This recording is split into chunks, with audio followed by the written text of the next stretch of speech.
Assalamualaikum warahmatullahi wabarakatuh. Alhamdulillahirabbil alamin. Wassalatu wassalamu ala asrofil anbiya'i wal mursalin Sayyidina Muhammadin wa ala alihi wa sahbihi wa barik wa salim ajma'in.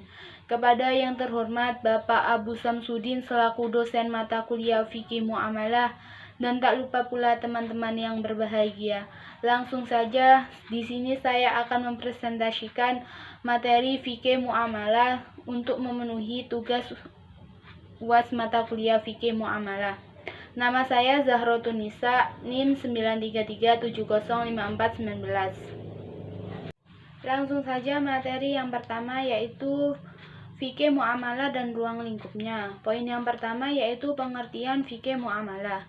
Fikih muamalah adalah hukum-hukum yang berkaitan dengan tata cara berhubungan antar sesama manusia, baik hubungan yang bersifat kebendaan maupun bentuk perjanjian perikatan. Fikih muamalah adalah salah satu pembagian lapangan pembahasan fikih selain berkaitan dengan ibadah.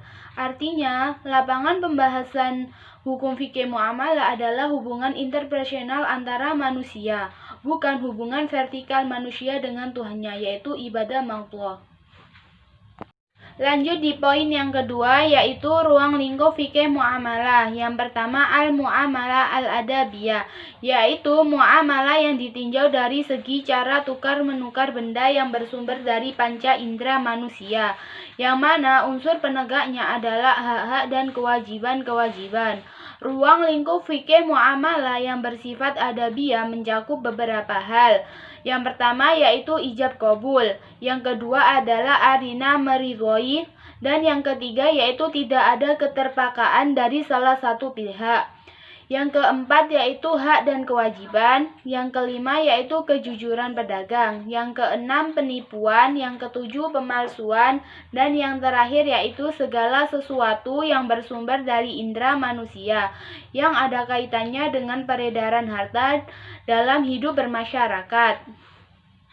Lanjut di poin ketiga yaitu prinsip-prinsip fikih muamalah. Yang pertama adalah muamalah adalah sebuah urusan duniawi. Maksudnya adalah urusan muamalah berbeda dengan ibadah, di mana dalam ibadah itu semua perbuatan dilarang kecuali yang diperintahkan.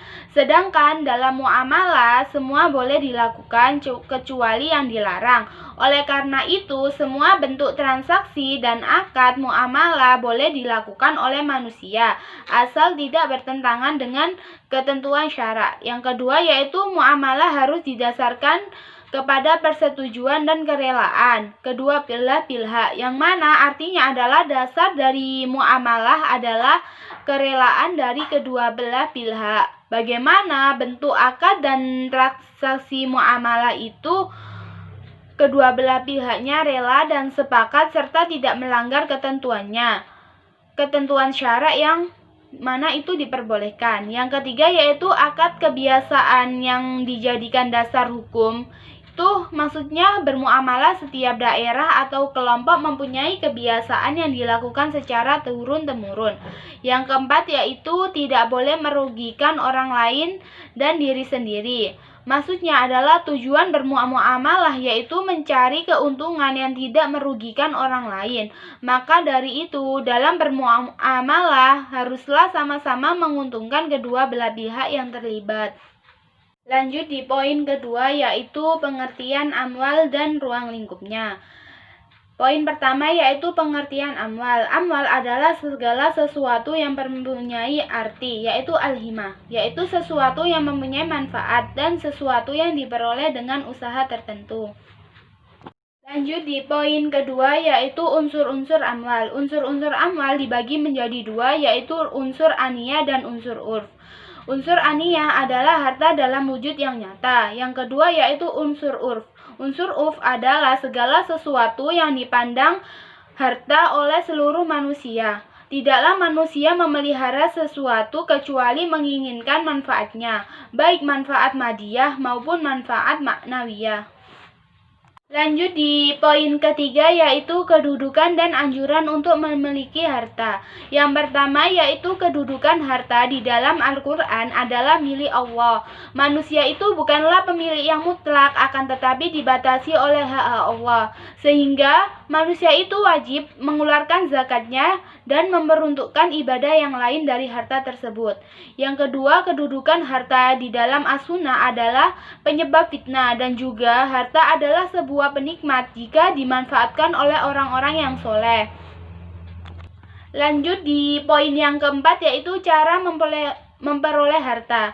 Harta adalah kebutuhan pokok manusia dalam menjalani kehidupan di dunia. Oleh karena itu, Allah memerintahkan manusia untuk berusaha mencari harta dan memilikinya.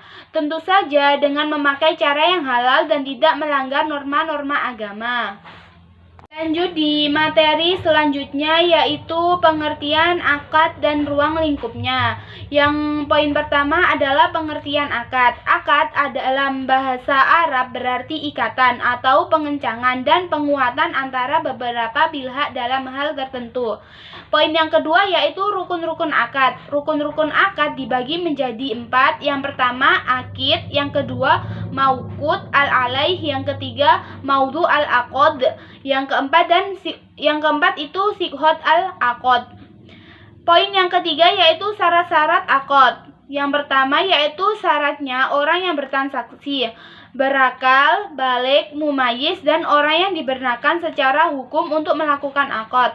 Yang kedua yaitu syarat barang. Syarat barang yang diakadkan adalah bersih, bermanfaat, milik orang yang melakukan akad, dan barangnya jelas keberadaannya.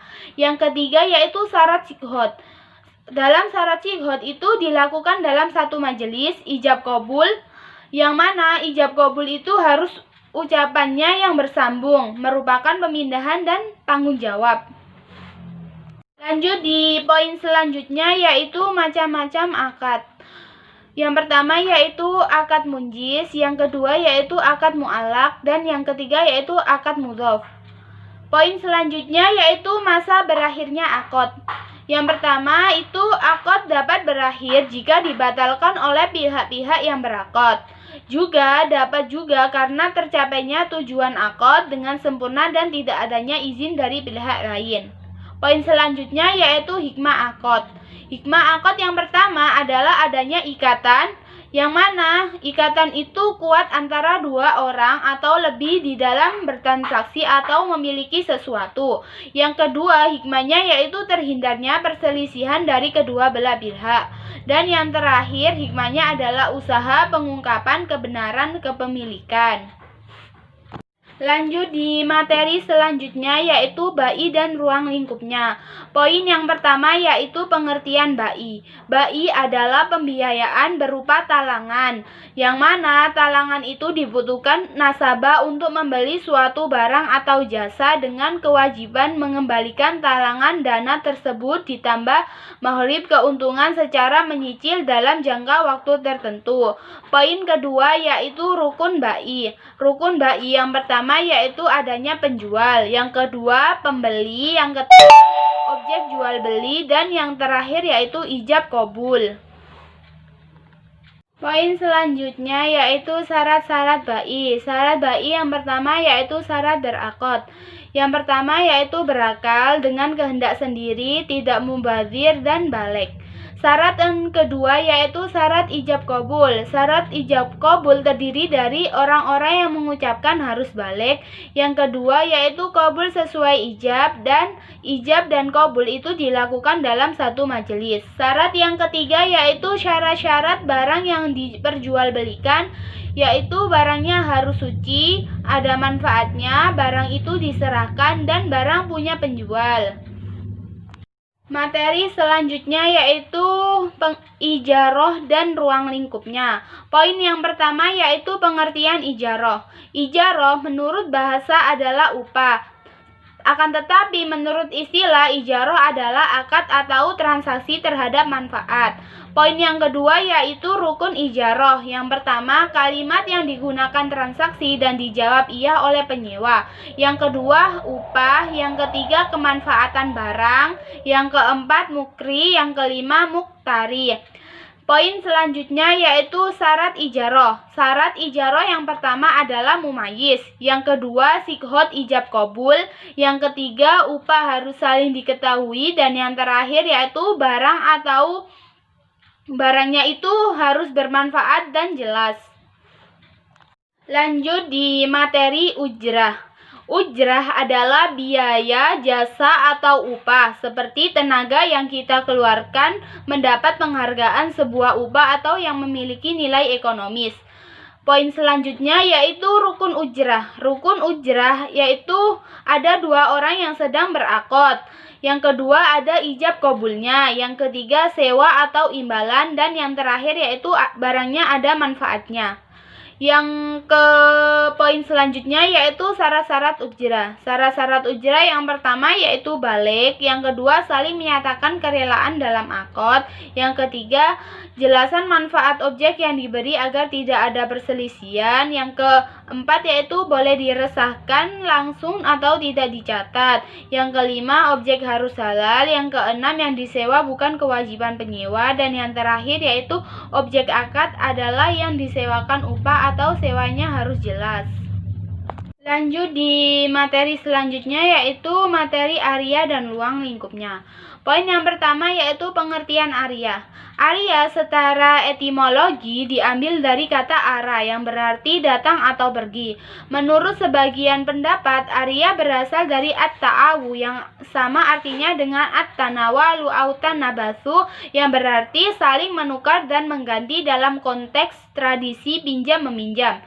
Yang ke poin kedua yaitu rukun dan syarat area. Menurut Hanafiyah, rukun area adalah salah satu yaitu ijab dan qabul. Tidak wajib diucapkan, tetapi cukup dengan menyerahkan pemilik kepada peminjam barang yang dipinjam dan boleh hukum ijab qabul itu diucapkan. Menurut Syafi'iyah, rukun area adalah kalimat yang menguntungkan yaitu lafadz. Mu'ir yaitu orang yang menguntungkan dan musta'ir yaitu orang yang menerima hutang dan benda yang dihutangkan. Poin selanjutnya yaitu macam-macam area. Macam-macam area ada dua. Yang pertama area mutlak dan area muqayyadah. Yang pertama yaitu area mutlak. Area mutlak adalah pinjam-meminjam barang yang dalam akadnya atau transaksinya tidak dijelaskan persyaratan apapun. Yang kedua yaitu area muqayyadah, yaitu meminjamkan suatu barang yang dibatasi waktu dan kemanfaatannya. Lanjut di materi selanjutnya yaitu qardul dan ruang lingkupnya. Poin yang pertama yaitu pengertian qard. Qard merupakan akad khusus pemberian harta misti kepada orang lain dengan adanya kewajiban pengembalian berdasarkan persetujuan atau kesepakatan antara peminjam dan pihak yang memberikan pinjaman, di mana mewajibkan peminjam melunasi hutangnya setelah jangka waktu tertentu. Poin selanjutnya yaitu rukun qard. Yang pertama yaitu mukrid, yaitu pihak yang memberikan pinjaman hutang yang diisyaratkan harus seorang yang muhtar dan ahli at-tabarru. Yang kedua yaitu muktarid, yaitu pihak yang menerima pinjaman hutang di mana diisyaratkan orang yang memiliki kriteria sah melakukan transaksi yaitu ahliyah muamalah. Yang ketiga yaitu mukrad. Mukrad adalah objek dalam akad qorlu yang disebut piutang. Yang keempat itu sighot, yaitu ijab dari pihak mukrid yang menunjukkan pemberian kepemilikan dengan sistem kewajiban mengembalikan penggantinya. Lanjut di poin hikmah qard. Hikmah diisyaratkan al-qard dapat dilihat dari dua sisi. Sisi yang pertama yaitu orang yang berhutang, yaitu muktarid, yaitu membantu mereka untuk membutuhkan, dan sisi yang kedua yaitu orang yang memberi hutang, mukrid, yaitu dapat menumbuhkan jiwa ingin menolong orang lain, menghaluskan perasaan sehingga ia peka terhadap kesulitan yang dialami oleh orang lain. Lanjut di materi selanjutnya yaitu rohan dan ruang lingkupnya. Poin yang pertama, pengertian rohen. Rohen dapat diartikan tetap dan kekal. Sebagian ulama lughat memberi arti al-lahab atau tertahan. Sedangkan definisi ar-rohen menurut istilah yaitu menjadikan suatu benda yang mempunyai nilai harta dalam pandangan syara untuk kepercayaan suatu utang, sehingga memungkinkan mengambil seluruh atau sebagian utang dari benda itu. Poin selanjutnya yaitu rukun dan syarat rohen. Yang pertama, rukun. Rukunnya itu ada pelaku akad, yaitu ar-rahin, orang yang menggadaikan, dan al-murtahin, orang yang menerima gadai. Yang kedua yaitu adanya objek akad, yaitu almarhum, barang yang digadaikan, dan almarhum bih, yang pembiayaan. Yang ketiga yaitu adanya sihot. Sihot adalah ijab dan qabul. Poin yang kedua yaitu syarat. Syarat ar-rohen. Syarat sahnya akad dalam rohen ada 4. Yang pertama yaitu berakal, yang kedua balik, yang ketiga barang yang digadaikan itu ada pada saat akad, dan yang keempat itu al-murtahin atau wakilnya mengambil barang yang digadaikan. Lanjut di materi selanjutnya yaitu syirka dan ruang lingkupnya. Menurut bahasa, syirka adalah menyampurkan dua bagian atau lebih sehingga tidak dapat lagi dibedakan antara bagian yang satu dengan bagian yang lainnya. Menurut istilah, syirka adalah suatu akad yang dilakukan oleh dua pihak atau lebih yang bersepakat untuk melakukan suatu usaha dengan tujuan memperoleh sebuah keuntungan. Poin selanjutnya yaitu rukun syirka.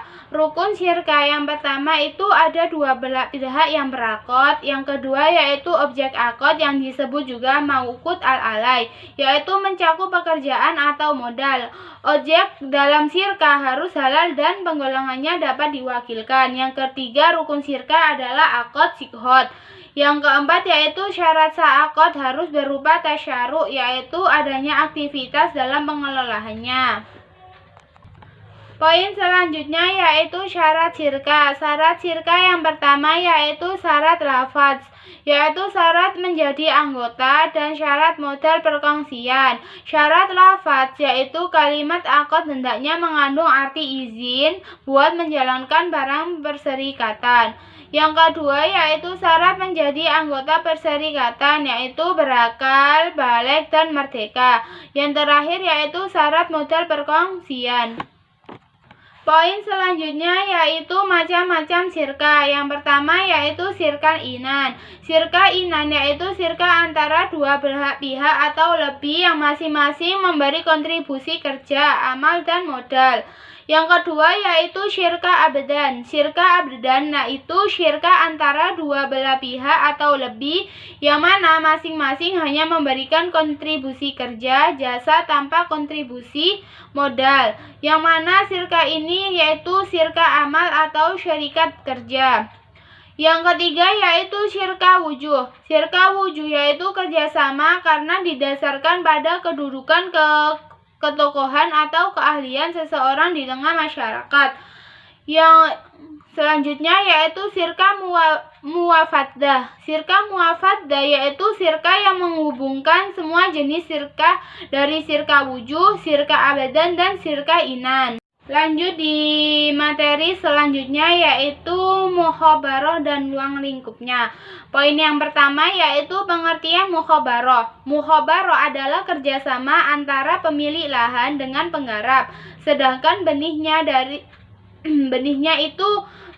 cukup mahal seperti cengkeh, paha, vanili, dan lain-lain. Namun tidak tertutup kemungkinan pada tanaman yang benihnya relatif murah pun dilakukan kerjasama mukhabarah. Poin kedua yaitu dasar-dasar hukum mukhabarah. Dasar hukum mukhabarah merupakan dalil kebolehan mukhabarah dengan membagi hasil yang diperoleh antar pemilik dan pekerjanya, baik berupa buah-buahan maupun tanaman lainnya. Yang poin ketiga yaitu hukum mukhabarah. Segala keperluan untuk memelihara tanaman diserahkan kepada penggarap atau pembiayaan atas tanaman itu dibagi antara penggarap dan pemilik tanah. di mana hasil yang diperoleh dibagikan berdasarkan kesepakatan pada saat akad. Jika salah seorang yang akad meninggal sebelum diketahui hasilnya, maka penggarap tidak mendapat apa-apa, sebab ketetapan akad didasarkan waktu. Materi selanjutnya yaitu materi mudharabah. Kata mudharabah secara etimologi berasal dari kata ad-dharab. Dalam bahasa Arab, kata ad-dharab ini memiliki banyak arti, diantaranya yaitu berenang, mengalir, bergabung, menghindar, dan lain-lain. Menurut terminologis, mudharabah itu diartikan oleh bermacam-macam oleh para ulama mazhab. Di antaranya menurut mazhab Hanafi. Menurut mazhab Hanafi, mudharabah itu adalah suatu perjanjian untuk berkongsi di dalam keuntungan dengan modal dari salah satu pihak. Sedangkan menurut mazhab Maliki, mudharabah itu penyerahan uang di muka oleh pemilik modal dalam jumlah uang yang ditentukan kepada seseorang yang mana akan menjalankan usaha dengan uang itu dengan imbalan sebagian dari keuntungannya. Materi selanjutnya yaitu hibah. Hibah artinya pemberian yang dilakukan seseorang saat masih hidup kepada orang lain secara sukarela, baik berupa harta ataupun yang lainnya. Penerima hibah tidak diwajibkan memberi imbalan jasa atas hadiah yang diterima, sehingga tidak ada ketetapan apapun setelah hibah diberikan atau diterima oleh orang lain. Poin selanjutnya yaitu rukun dan syarat hibah. Rukun dan syarat hibah yang pertama yaitu kehadiran pemberi hibah, yang kedua yaitu kehadiran penerima hibah, yang ketiga yaitu barang yang dihibahkan jelas kehalalannya, dan yang terakhir yaitu akad hibah, serah terima barang hibah antara pemberi dan penerima secara nyata dan ikhlas. Materi selanjutnya yaitu sedekah. Sedekah adalah semangat berbagi pada orang yang membutuhkan, memberi pada orang yang kurang mampu, dan menumbuhkan semangat filantropis dalam diri. Poin selanjutnya yaitu keutamaan sedekah. Keutamaan sedekah yang pertama yaitu sedekah dapat menghapus dosa. Yang kedua, orang yang bersedekah akan mendapatkan naungan pada hari akhir. Yang ketiga, sedekah itu dapat memberi keberkahan pada harta. Selanjutnya, sedekah itu dapat melipat gandakan pahala orang yang bersedekah. Yang kelima yaitu terdapat pintu yang hanya untuk dimasuki oleh orang-orang yang bersedekah. Yang keenam yaitu sedekah akan menjadi bukti keimanan kita. Yang ketujuh, sedekah dapat membebaskan dari siksa kubur. Dan yang terakhir yaitu pahala sedekah akan terus berkembang. Materi selanjutnya yaitu hadiah. Hadiah adalah memberikan sesuatu kepada orang lain dengan maksud untuk memuliakan atau memberikan sebuah penghargaan. Hukum memberikan hadiah yaitu mubah, boleh selama itu sesuatu yang positif. Tujuan memberi hadiah adalah sebagai bentuk imbalan terhadap kebaikan yang diperbuat oleh seseorang. Poin selanjutnya yaitu hikmah hadiah. Hikmah hadiah yang pertama yaitu menjadikan unsur sebagai tumbuhnya kasih sayang. Yang kedua yaitu menghilangkan tipu daya dan sifat kedengkian. Poin selanjutnya yaitu rukun dan syarat hadiah. Rukun dan syarat hadiah yang pertama yaitu orang yang memberi syaratnya memiliki benda itu, dan orang yang diberi itu syaratnya orang yang berhak memiliki, ijab dan qabul. Barang yang diberikan itu syaratnya barang yang dapat dijual. Macam-macam hadiah. Hadiah dari seseorang yang posisinya di bawah kepada orang yang posisinya di atas. Semisal hadiah dari bawahan kepada atasan. Hadiah dari seseorang kepada orang lain yang setara, misalnya antar teman. Materi selanjutnya yaitu riba. Riba adalah akad yang terjadi atas penukaran barang tertentu yang tidak diketahui berimbangannya menurut ukuran syarak ketika berakad atau dengan pengakhiran tukaran kedua pihak atau salah satu keduanya. Poin selanjutnya yaitu macam-macam riba. Riba yang pertama yaitu riba fadl. Riba fadl yaitu selisih barang pada salah pada salah satu tukar menukar dua barang yang sama jenisnya, termasuk dalam jenis riba ini adalah riba qard, yaitu jika dalam utang diisyaratkan kemanfaatan yang kembali kepada pihak yang pemberi utang, yaitu pemiutang. Yang kedua yaitu ribayat. Ribayat yaitu jika salah satu dari penjual dan pembeli berpisah dari akad sebelum serah terima. Yang ketiga yaitu riba nasa. Riba nasa yaitu jika mensyaratkan ada penundaan penyerahan dua barang ma'qud alaih dalam penukaran jual beli. Poin selanjutnya yaitu hikmah haramnya riba. Yang pertama yaitu melenyapkan faedah hutang piutang yang menjadi tulang punggung gotong royong atas kebajikan dan takwa. Yang kedua yaitu sangat menghalangi kepentingan orang yang menderita dan miskin. Yang ketiga melenyapkan manfaat yang wajib disampaikan kepada orang yang membutuhkan. Yang keempat menjadikan pelakunya malas bekerja keras. Dan yang terakhir menimbulkan sifat penjajah dari kaum hartawan terhadap orang miskin. Lanjut di materi selanjutnya yaitu materi munakahat dan ruang lingkupnya. Pengertian munakahat yaitu seperangkat peraturan yang bersifat amalia, berdasarkan wahyu ilahi yang mempersatukan hal ihwal yang berkenaan dengan perkawinan yang berlaku untuk seluruh umat yang beragama Islam. Ruang lingkup munakahat. Ruang lingkup munakahat yang pertama yaitu meminang, yang kedua nikah, dan yang ketiga talak. Sekian presentasi dari saya, kurang lebihnya mohon maaf yang sebesar-besarnya. Nun wal qalami wa ma yasurun. Wassalamualaikum warahmatullahi wabarakatuh.